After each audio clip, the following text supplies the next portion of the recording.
रात का समय था और घड़ी में 11 बज चुके थे। आकाश, एक प्रसिद्ध लेखक, पहाड़ों के बीच बसे एक छोटे से गांव में अपनी अगली किताब पर काम करने के लिए आया था। वह एक पुरानी हवेली में ठहरा था जिसका इतिहास रहस्यों से भरा था। गांव के लोग उस हवेली से दूरी बनाए रखते थे, कहते थे कि वहां भूतों का वास है। लेकिन आकाश ने इन कहानियों को कभी गंभीरता से नहीं लिया। उसे ऐसे स्थानों पर काम करना पसंद था जहां एक अजीब सी खामोशी और सन्नाटा हो।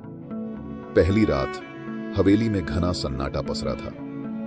आकाश अपने लेखन में व्यस्त था जब अचानक हवेली के एक कमरे से हल्की सरसराहट की आवाज आई। उसने सोचा कि यह हवा का काम होगा, लेकिन जैसे ही वह ध्यान देने लगा, आवाजें तेज होने लगी, जैसे कोई उसके पास चल रहा हो। उसने अपने कमरे से बाहर झांका, लेकिन कोई नहीं था।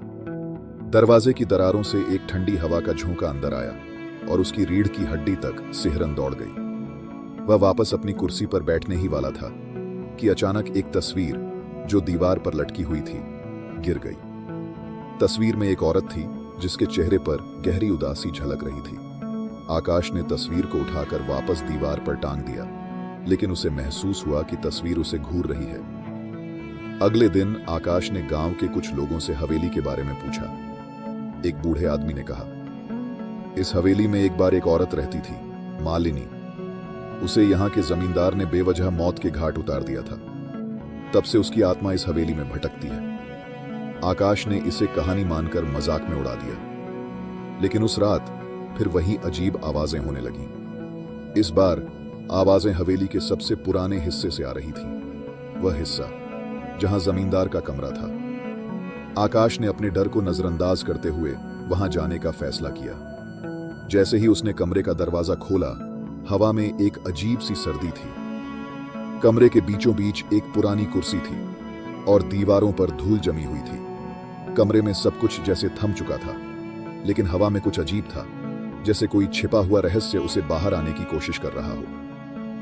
कमरे के एक कोने में एक पुराना संदूक रखा था। आकाश ने उसे खोलने की कोशिश की, लेकिन वह बंद था। उसने पास रखी एक कुंजी देखी और जैसे ही उसने संदूक को खोला, उसे अंदर कुछ पुराने कागजात और एक डायरी मिली। डायरी पर मालिनी का नाम लिखा था। आकाश ने डायरी के पन्ने पलटने शुरू किए। मालिनी की लिखावट में उसकी दर्दनाक कहानी थी। डायरी में लिखा था कि उसे बेवजह मारा गया था और उसकी आत्मा को शांति नहीं मिली। उसने आखिरी पन्ने पर लिखा था, जब तक मेरी सच्चाई उजागर नहीं होगी, मैं चैन से नहीं रहूंगी। मैं यहां हर रात भटकती रहूंगी, उस दिन तक जब तक कोई मेरी कहानी को दुनिया के सामने न लाए। आकाश का दिल तेजी से धड़कने लगा। यह कोई साधारण कहानी नहीं थी, यह एक सच्चाई थी। वह समझ गया कि मालिनी की आत्मा इस हवेली में इसलिए भटक रही है क्योंकि उसकी सच्चाई कभी सामने नहीं आई थी।